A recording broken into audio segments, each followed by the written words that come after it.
All right, welcome back into the show. It is still your favorite show anywhere across Africa.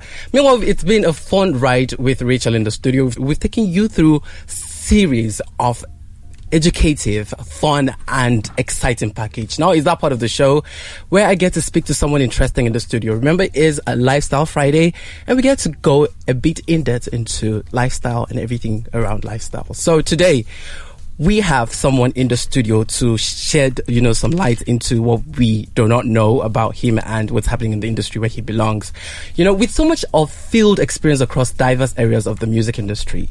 Now, Tobechukwu, also known as Mr. Energy, as the name goes, so he looks, has worked with different artists and organizations on various projects. Even though people often say, the journey of 1,000 miles begins with a step. In practice, the stardom of many artists began with Mr. Energy. As a talent manager, he is an expert at spotting raw talents and helping them refine their acts, so as to enable them gain both a market and industry acceptance as well as penetration. As a promoter, it is evident that he knows the tricks of the entertainment game, and he has built some sort of relationships with leaders, influencers, and key decision makers across diverse shares of the industry. Tobechukwu has worked with the likes of DJ Switch, Mr. 2K, and Okemute. I'm sure there are lots of people he's working with. So I'm going to just give him a chance, to say more about himself, because I feel like going through your profile, I feel like I was not going to do justice saying all of this thing by myself. So I feel like, I give you the platform to tell us all that you've been and I'm so excited to know also how you discovered that, I should make this a business. I have a thing for talents. When I see a talent, I know, I identify. So what is the motivation? Tell us more about yourself and how you got into this business. Okay, thank you very much. It's good to be here. So like you earlier said, my name's Ezeamaku Tobechukwu Stanley, aka Mr. Energy. Mr. Energy. That's the brand. Yes, I've worked with various artists, like the names you mentioned, the DJ Switch, Mr. 2K, Okemute. Yes, currently I still work with a couple of people, the gospel artist Paul Chisom. Okay. I also currently manage Ida Hams. Ida Hams is signed to Grafton Records. Okay. Exactly. So, and also on the side, my management company, distribution company, Energy Link Entertainment Distribution, we distribute for other artists, creative artists, from the A-list gospel artists to diverse, good people, the likes of the gospel, Nosa, Testimony Jaga, Head Girl, other good artists. Yes, exactly. So basically me, I'm passionate about raw talent. Okay. So if I take my time to study and realize, okay, you have the potentials to actually go far, I always want to give my best. I look at the talent, I look at the raw talent, how will it evolve to the next stage. So I'm always that behind the scene man that does the work, make things happen. Yes, that's why the Energy name is there. Energy, because I'm energetic. I was going to digress a little bit. We're going to get back to that energy, because I was expecting, the moment I heard I was going to be speaking to Mr. Energy, so I was expecting to see some guy with some dreadlocks or some kind of studs and stuff like coming, and then here you are, all calm and collected, gentleman and all. So when you're done, you're going to take us how you got that name, Mr. Energy, because a lot of people would be wondering what Mr. Energy looks like in the studio at the moment. So that was it. So first, I'm a very passionate person. Anything I find myself in, I want to give my all. I could give my all, regardless, what I'm being paid. Like this man, I remember when I started in the entertainment industry professionally, the year 2012, and like the way I work as if I'm being paid like 300, 500,000 money, but I give my all, because I believe before you become a leader, you need to serve. You need to sacrifice. You need to serve. Who is your mentor? Who do you look up to? Who do you learn from? And I'm this man that my relationship, I have a very good relationship with the medias, from the record label owners, artists, DJs, influencers, everybody that has to do in the industry. When you go out and you say Mr. Energy, they know the name, and because I understand how big a good name is, that's very, very important. Yeah. So I was going to let's talk about your name now, Mr. Energy, a little bit. Okay. How did you discover Mr. Energy? So how did I discover? Because you're almost like a contrast of that name. So I remember that was years back. I was working with a company, then. Okay. So because of this resilient person, selfless person, always want to give my best. And one day, that my boss that I work with just looked at me on the mail, just looked at me and said, "You're just too energetic.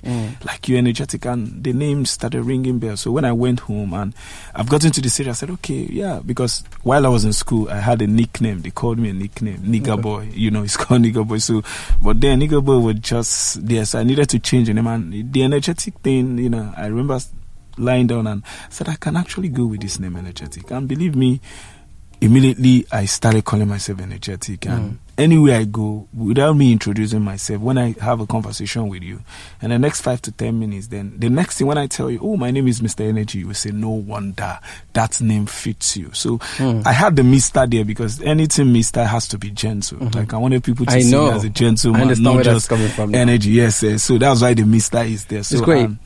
So I feel like I'm beginning to have the energetic vibe already. Yeah, I don't know. You're probably cold at some point, like starting. Maybe you're trying to get into the vibe to understand where you are and stuff. So it's your first time with Africa Business Radio. How does it make you feel? Yeah. So it's the first time. It's your first time around here. Yeah. Yeah, it's your first time, right? Yes. Around here. So how does it make you feel before we go further? Because I was wondering where the switch of energy came from. So I feel like you're beginning to get some sort of inspiration and motivation around here. No, yes, it's my first time around here. The first thing you do when you come to a new environment, you study. You watch the Why do you guys say that a lot? Like you study. You can't just. There's a time point set somewhere. What if I just come and the next thing I'm energy? Why you? Exactly. Won't you be afraid? You'll be like, where's this guy coming? Everything just begins gradually started unfolding, and I could see the energy literally. Yeah. So as a talent manager, you would definitely agree with me that managing talents can be one hectic kind of job. I know we hear clash stories between management and talent, which sometimes results to contract terminations. Sincerely, I know you might not have gone through that. You might have. How do you handle heat when awkward moments arises between you and your artist? So I remember speaking to one of my leaders, my mentor. She's doing well. So, and I discussed the thing about her. So I'm a very emotional person. Okay. And when you're managing an artist, be it a male or female, it's more like both of you I'm getting married, like you're married, because you're always there for the person. You literally know everything about the person, the strength and weakness. And once you have that kind of chemistry and a lot of things start coming out, maybe an artist gets to a particular level, they begin to start acting up. They start acting. I know. Why is that? Why is that really? So, is a human being. Change is a constant thing in life. So, what I've advised my other colleagues is, managing an artist is always good. When your artist grows, make sure you grow. Like I tell my artists, the people I work with, I'm always 5-6 steps ahead of you. The information you want to know as an artist, the manager, have already known it. Exactly. So anything I'm giving you is fresh. There's a value involved. Do you understand? How do you see when an artist knows more than the manager? Then you're not doing any work. But I go out the extra mile to educate myself, to get informed, to have this knowledge, to stay ahead. So you always get to respect me. Like me, what I do every year, I rebrand myself. I come out new. Like this year, this is what I'm doing. I've done this year. Next year, before the next thing, I'm coming out new. I'm rebranding myself. Like people needs to see you that you're new. That is what attracts other artists who want to work with you. Do you understand? So you just don't need to be constant. You don't need to be stagnant. You need to just evolve. You need to think outside the box. What are they doing? Okay, distribution is happening now. This is what we need to do. This is the reigning thing. So always be that manager that has information to make available to your artists. Exactly. You get so I believe that's the best way to go. So for emotional things, so because of the music business has been this way, whereby as an artist manager, you're living the life of your artist. Sometimes you're literally living the life. So I've gotten to the stage whereby you need to balance it.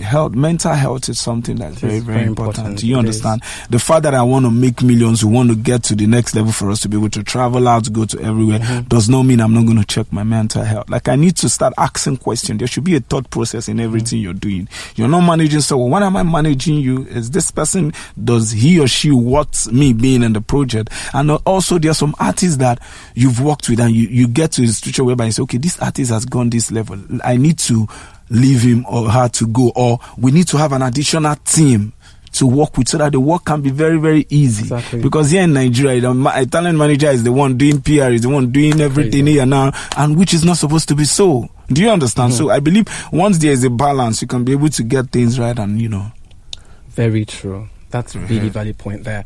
Now, you seem to have had the keys to the doors of entertainment. Like, it's just like almost having the keys to the heaven's door to entertainment Nigeria. We have seen you work and make a lot of things happen for your artists. For example, let's say DJ Switch. You made it possible for her to perform at the 2019 Big Brother Africa, and you also played a huge role for her success, winning the best DJ competition to represent West Africa in Russia.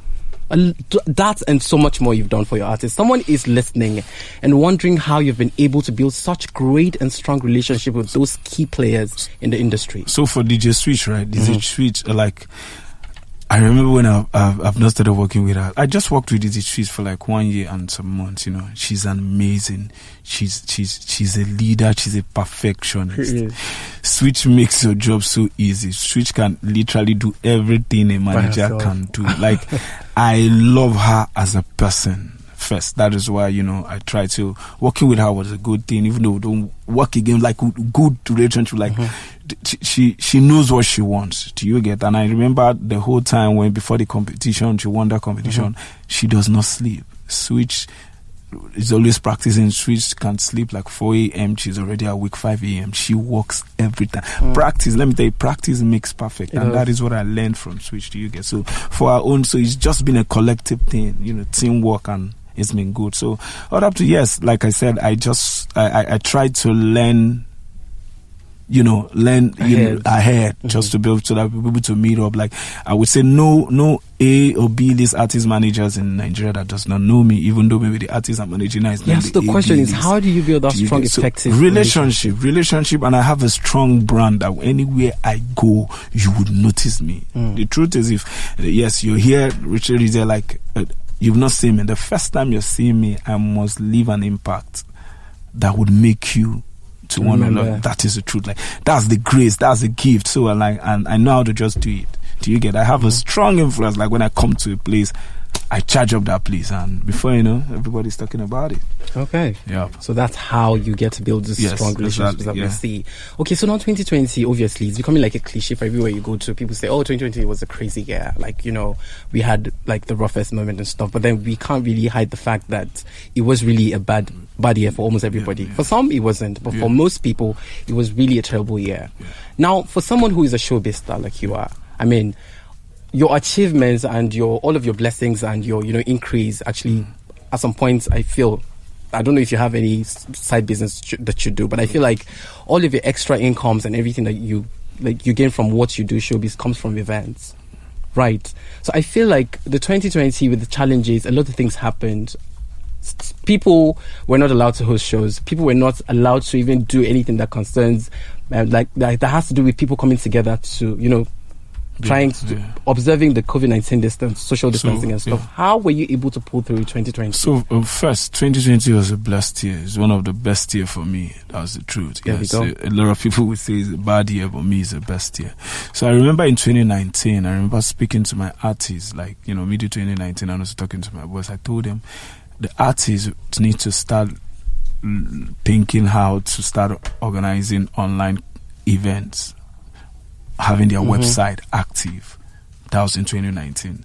So before when 2020 came, so it was like more like an opportunity for those ones that have been working ahead. So distribution was a key thing. We did a whole lot of live streaming events. Do you understand? Which I believe it was a really, really good thing. So because if there was no pandemic, a lot wouldn't have happened. You get a lot of other opportunities. In fact, artists wouldn't have paid attention to their streaming platform. That is the truth. Now, let me give you for example. Like, there's an international artist called Ross RUXX. He's an independent artist doing well. Like, he's a millionaire. The guys. So Ross has been putting out content years back already, building catalogs and the rest going. And so for the year 2020, to him, it's like a normal thing that he has been doing. He's already prepared for it. So he was making more money. Do you get? There was no event, but digitally, this guy was cashing out. Like, streaming was going up, and everybody was relaxed. And we get to do at least, the artists that break break out in 2020. Omale did that because of a lot of people were home listening to good music. So you got to a stage, you can't skip song because you have the time. So you want to listen, and once you have the listening, good music. Same thing, Chike dropped an album, that did well in February last year, 2020. So these are all the opportunity that happened. So it was a year that a whole lot of artists tried to sit down, create more content and put it out digitally so that people can listen. So it was a year of streaming for people to understand how powerful streaming was. Streaming has been there since, but it's just that a lot of people were not paying attention to streaming. Thank you so much for bringing that point, because that sort of takes me to my next point. I wanted to know what has changed really from then, where we didn't have to focus so much on digital streaming, like digital distributions, to now where it's like the end thing. What has changed really? So what has changed is now a lot of people now stream music, right? I remember, Apple Music obviously is now in Nigeria, right? So, and how do they do it? Just like these people, the difference between the white and we is that the white, they can tell what is going to happen in 3-4 years time to come, like that. So they're ready.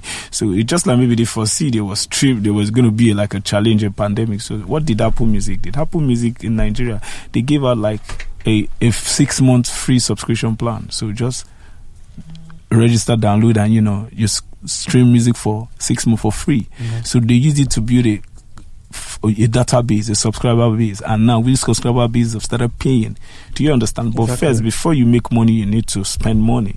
They spend that, so a lot of people were streaming music. Like the Nigerians on Apple Music got increased. Also, other platforms, Spotify did where YouTube Music did some kind of changes, and people were streaming music. Same thing at Deezer. So Audio Man came with a free platform, you just have to stream free, but millions of people have Audiomack accounts. So this was the real effect that helped streaming, during this time. So a lot of people were actually at home to stream music. And once you stream music, you can use it to pray, you can use it to work out, you can use it to do. Also, gospel music grew so big. There was an attention that was really paid on gospel music, with Sinach doing the whole global thing, going global and the whole rest. So, and I feel like he created a platform also for the artists. It makes it a lot easier for them than having to, do a copy of a thing and have someone push it for them. It makes it a lot easier. So streaming is just part of the revenue, where artists get revenue. Part of the stream. So we have touring, we have event, we have shows, we have merchandise, and the whole rest. You get. So for last year 2020, streaming really played a huge role, and everybody's attention is on streaming. The bigger companies, the bigger labels, in internationally started. Don't joke with that. So artists were just putting out EP. So instead of just putting out song, you need to put out EP. Put out EP. The next 3-4 months, you're putting out another EP, because your catalogs, those are your intellectual properties, and they don't get old, right? You believe it. So in the next 30 years, you're still streaming. It's just like Michael Jackson. His songs is still being streamed. Do you understand? So that's just the power of streaming. Okay, now for someone who has some sort of bond with media houses, I'm sure you must have looked and you must have weighed the pros and cons of the ups and downs of media houses and stuff. Why is it so important at this point for the media houses to embrace the modern digital streaming?